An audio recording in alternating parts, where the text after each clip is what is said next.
Ce soir, justement, nous recevons Jean-Philippe de Rosier. Bonsoir. Bonsoir. Vous êtes constitutionnaliste, professeur de droit public à l'Université de Lille. Et selon vous, le pass sanitaire est une façon de gérer la crise pour tenter d'éviter d'autres restrictions. L'obligation vaccinale serait acceptable constitutionnellement dans cette recherche d'équilibre entre protection de la santé publique et protection des libertés individuelles. À vos côtés, Maître Thibault Mercier, bonsoir. Bonsoir. Vous êtes avocat au barreau de Paris et président du Cercle Droit et Liberté. Selon vous, le pass sanitaire est une atteinte disproportionnée, dites-vous, à nos libertés individuelles et collectives. Cela nous fait entrer dans une société de vigilance généralisée avec une sanction indirecte pour les non-vaccinés, la mise au ban de la société. Et puis Stéphanie Villers, bonsoir. Bonsoir. Vous êtes économiste. Je rappelle votre dernier livre, alors c'est Crise économique 2020 vers un nouveau monde. C'est coécrit avec Henri Sterdignac et publié aux éditions Economica. Et selon vous, en mettant la liberté avant toute chose, on oublie que pour survivre, il faut aller travailler et de consommer. L'État est incapable de continuer à payer des subventions et bloquer notre activité par un nouveau confinement qui ne serait pas la solution. Et pour entamer notre débat, c'est avec vous, Sonia, et la question en 28 secondes. Oui, pourquoi prendre de telles dispositions qui paraissent si difficilement applicables? Jean-Philippe Desrosiers, beaucoup de questions se posent sur la faisabilité, sur la mise en application de ces dispositions. Est-ce qu'elles vous semblent applicables? Alors, le pass sanitaire, évidemment, me semble plus applicable que l'obligation vaccinale. Parce qu'effectivement, vous l'avez rappelé, l'obligation vaccinale, sur le plan constitutionnel, est possible. Elle existe déjà. Elle existe déjà pour les enfants, notamment. Et là, on peut la vérifier aisément, puisque pas de vaccin, pas d'école. Or, l'école est obligatoire, donc au moment de l'inscription, on vérifie si vous êtes vacciné. Pour le commun des mortels, le commun des Français, c'est beaucoup plus difficile. On ne voit pas que vous contrôlez vos papiers dans la rue, puis si vous n'êtes pas vacciné, vous emmenez de force dans un hôpital pour vous mettre une seringue dans le bras. Le pass sanitaire, effectivement, soulève un certain nombre de difficultés parce qu'il va falloir déployer des personnes qui vérifient les passes, notamment sur la question des centres commerciaux, par exemple. Si vous ne faites que le traverser, vous seriez quand même, en l'état actuel du texte, obligé de présenter le pass, ce qui peut soulever un certain nombre de difficultés s'il y a beaucoup de monde qui traverse. Et donc, ça, c'est, me semble-t-il, plus gérable pour les commerces, pour les bars, pour les restaurants, de contrôler est-ce que vous avez votre passe sanitaire, est-ce que, soit par QR code, soit simplement, on vérifie, hein, c'est déjà le cas aujourd'hui, quand on prend l'avion, on vérifie l'état vaccinal du passager. Donc, ça me semble effectivement un petit peu plus accessible. Alors, on le voit en ce moment, Vincent, que les Français ont comme une soudaine envie de se faire vacciner. C'est votre chiffre du jour. Oui, 926 000. 926 000 Français ont pris rendez-vous sur Doctolib pour se faire vacciner le 12 juillet, c'est-à-dire le soir de l'intervention du président de la République. Alors Thibault Mercier, je crois que vous êtes opposé au pass vaccinal, mais le premier objectif sanitaire, oui, le premier objectif de ce pass sanitaire, c'était d'accélérer la vaccination. Ces chiffres montrent que le premier objectif a été atteint. Oui, mais alors là, on voit la façon d'exercer le pouvoir depuis 1 an et demi dans cette crise par le président qui nous annonce des restrictions qui ont été discutées entre experts ou au sein des ministères.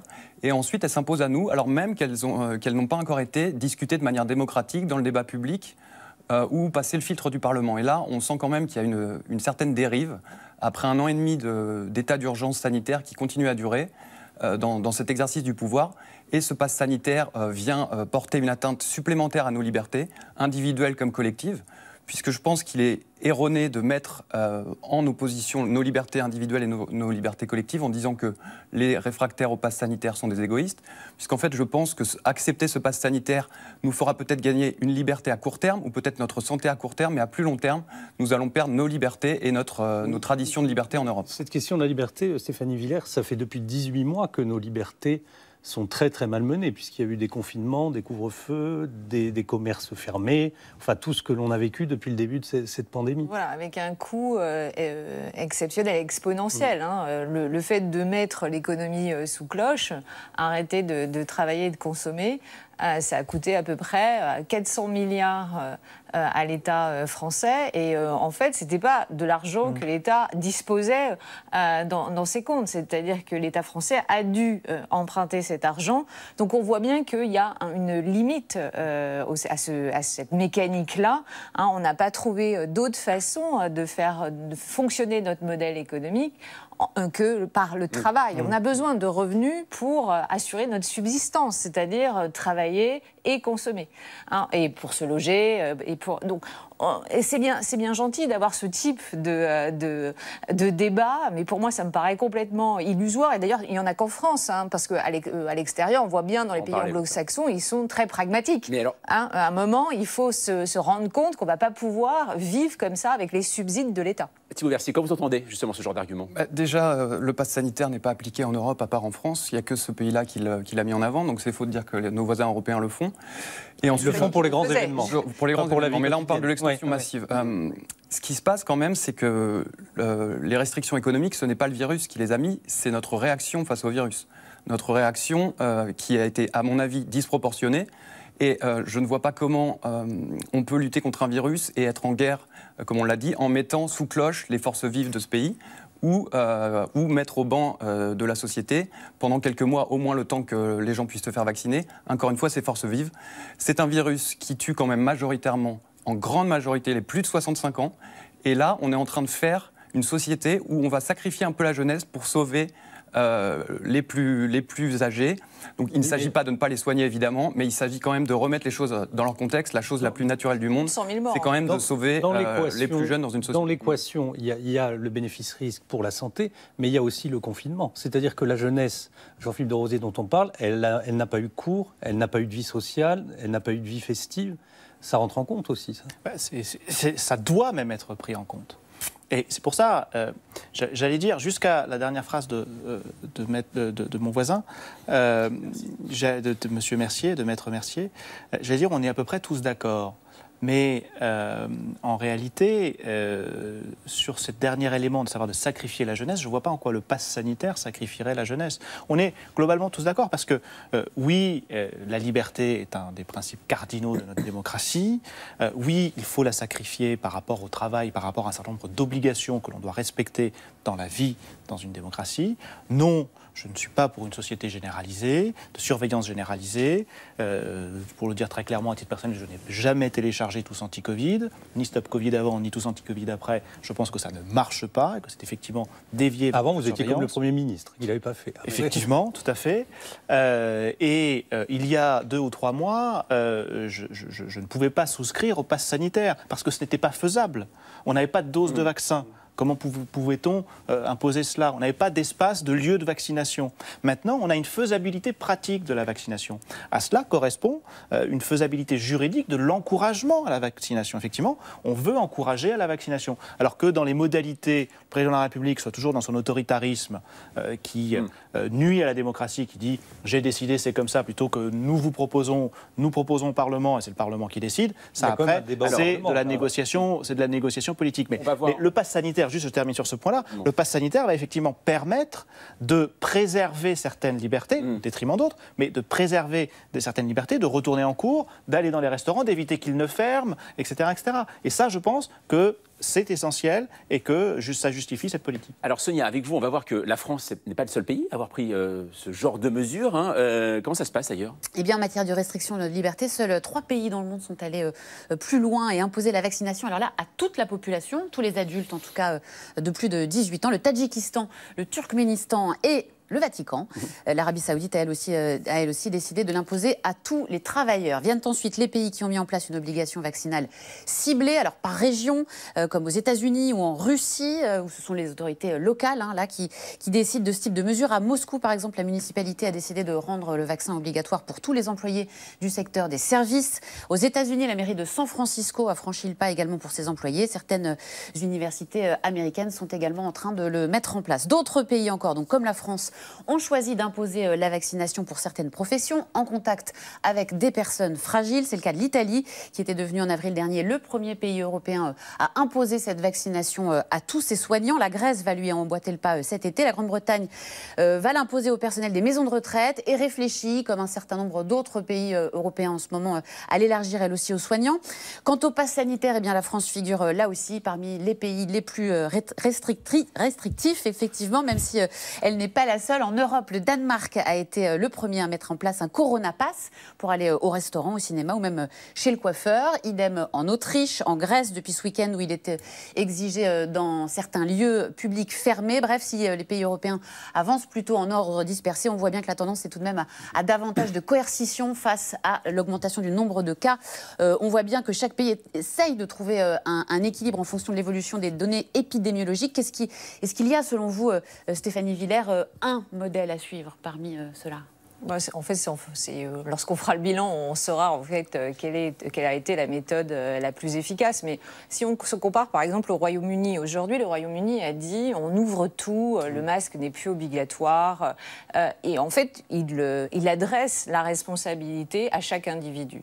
C'est-à-dire que maintenant, l'État britannique n'est plus là pour surveiller et contrôler et protéger ses citoyens. C'est à chaque citoyen de prendre sa responsabilité. Et je pense qu'en fait, l'effet sera le même qu'imposer un pass sanitaire. C'est-à-dire que les Britanniques vont se dire, bon, maintenant qu'on est plus protégé et qu'il n'y a plus cette nécessité de porter le masque partout, pour se protéger, on va bien être obligé d'aller se faire vacciner.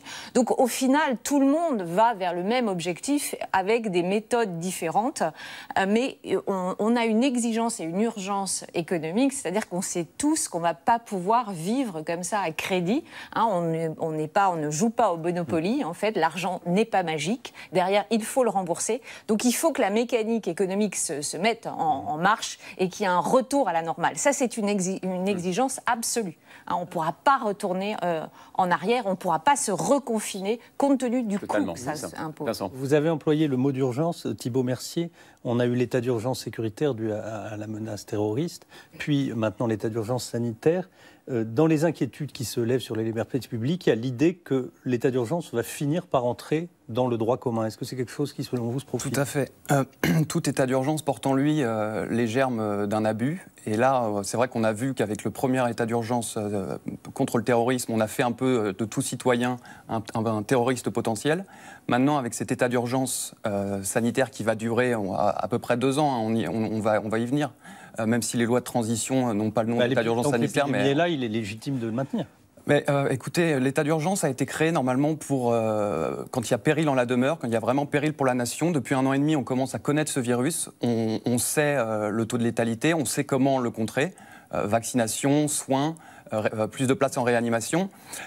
L'état d'urgence n'a plus sa légitimité juridique désormais. Il faut que le débat public puisse reprendre et qu'on laisse les rênes au Parlement, qui puisse faire son travail. Et ce n'est pas à l'État de prolonger un état d'urgence sanitaire indéfiniment pour avoir les mains libres. Alors, on va voir que ce débat n'est pas nouveau. On va ouvrir notre placard à archives et on va prendre le tram de l'histoire qui nous ramène en 1964. À l'époque, il s'agit de lutter contre l'épidémie de polio. Et le gouvernement va rendre la vaccination obligatoire. Et vous allez le voir, les Français, c'est bizarre, adorent discuter des vaccins depuis assez longtemps. Je suis pour la vaccination anti-polio. Est-ce que vous avez déjà fait vacciner vos enfants? Non, j'ai déjà voulu, mais j'ai toujours remis. Mais maintenant, comme c'est obligatoire, je me plierai à cette obligation. Est-ce que c'est parce que c'est obligatoire que vous allez le faire ou parce que vous estimez vraiment que c'est une garantie contre cette terrible maladie? Non, je ne laisse pas faire parce que c'est obligatoire, mais j'estime que c'est une garantie pour les enfants. Moi, je trouve qu'on doit laisser les parents libres de faire ce qu'ils ont à faire. Vous savez que maintenant, cette vaccination est devenue obligatoire. Oui, seulement si c'est contraire à certains tempéraments d'enfants. Et vous, personnellement, qu'est-ce que vous comptez faire? Moi, j'en ai, je ne compte pas les faire vacciner. Est-ce que vous estimez vraiment que c'est une garantie? Enfin, puisque le corps médical en a décidé ainsi, je pense que c'est une garantie. Vous n'avez pas peur qu'il y ait des risques, non? Non, je pense qu'en France, on ne donne pas un vaccin comme ceci sans avoir pris toutes les garanties. Et vous estimez donc que c'est une garantie? Ah oui, total. Et que le fait que le gouvernement l'ait rendu obligatoire est une bonne mesure? Moi, je crois, oui.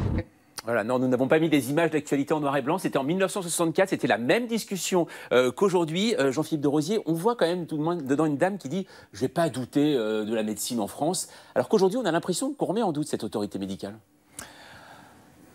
Oui, alors là, vous avez une dame. Oui, une dame, bien sûr. Oui.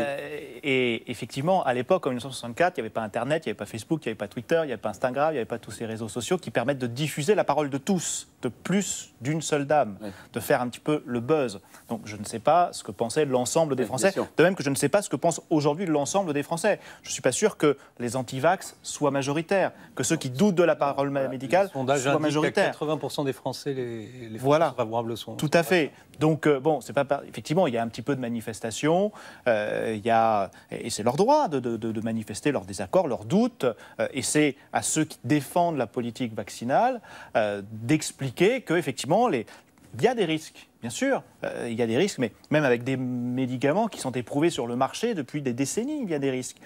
Ces risques sont moindres par rapport aux risques encourus par l'ensemble de la population face à cette maladie. Et je rebondis sur ce qu'a dit Maître Mercier tout à l'heure, à savoir que moi non plus, je ne suis absolument pas pour l'état d'urgence, pour toutes ces mesures restrictives de liberté, pour voir dans l'enceinte de la démocratie, à savoir l'Assemblée nationale et le Sénat, les représentants de la nation s'exprimer avec un masque. Mais précisément parce que je souhaite qu'on gère cette crise sanitaire, il faut avancer, et on nous disait on pourra la gérer à partir du moment où on aura le vaccin. Bon, si on a juste le vaccin qui reste dans les placards, on ne va pas gérer grand-chose. Il faut qu'on ait le vaccin et que les gens se vaccinent. Donc on les encourage à la vaccination, et pour les encourager à la vaccination, là aussi, personnellement, c'est très subjectif, mais je préfère qu'on me laisse le choix de savoir ce que je dois faire ou non, plutôt qu'on m'oblige à me vacciner. Et donc, le gouvernement a opté pour un encouragement à la vaccination, selon des modalités dont on peut discuter, mais qui me semblent, somme toute, en tout cas au regard du droit et au regard de la pratique, puisqu'il y a eu ce rebond de prise de rendez-vous, plutôt éprouvé et faisable. Alors vous en parliez justement de ces manifestants qu'on a vus samedi dernier dans toute la France, et on le voit que ce front anti-pass sanitaire, Vincent, il est assez large. Oui, il est assez large, puisqu'on y trouve par exemple François Ruffin, le député La France Insoumise, qui a reçu sa 2e dose de vaccin, qui donc n'est pas anti-vax, mais anti-pass, mais qui considère que le président fait payer les défaillances de son gouvernement aux Français. On le regarde. Comment ça se fait qu'en un an de crise sanitaire, ça paraît tellement de l'ordre de l'évidence, qu'on n'a pas eu des lits qui ont été rajoutés dans les hôpitaux, qu'on n'a pas eu des internes qui ont été rajoutés, des services de réanimation. Mais il y a bien d'autres trucs. La seule solution qui est proposée par la Macronie, c'est évidemment tout ce qui est Startup Nation, donc QR code et tous anti-Covid, les applications et tout ça. Et de l'autre côté, le flicage, les peines, les amendes. Stéphanie Villers, dans l'inquiétude qu'il exprime, il y a aussi celle de l'emprise des grandes entreprises de la Silicon Valley qui a précédé depuis longtemps le Covid, mais qui s'est renforcée avec cette épidémie. Oui, mais enfin, il est temps pour nous, en France, de rentrer dans l'ère du numérique. On ne va pas faire machine arrière et on ne va pas vivre sans ces instruments qui nous facilitent la vie. Au contraire, c'est grâce à ces nouvelles technologies qu'on a pu obtenir un vaccin extrêmement rapidement. Je vous rappelle que d'ordinaire, avec les vaccins passés, on mettait entre 5 à 10 ans, alors que là, on a mis quelques mois. Donc, on ne peut pas balayer d'un coup et considérer que présenter un QR code pose un problème pour une nation. Bien au contraire, c'est une avancée pour nous permettre collectivement de retrouver notre vie d'avant, notre vie habituelle. Thibault Mercier.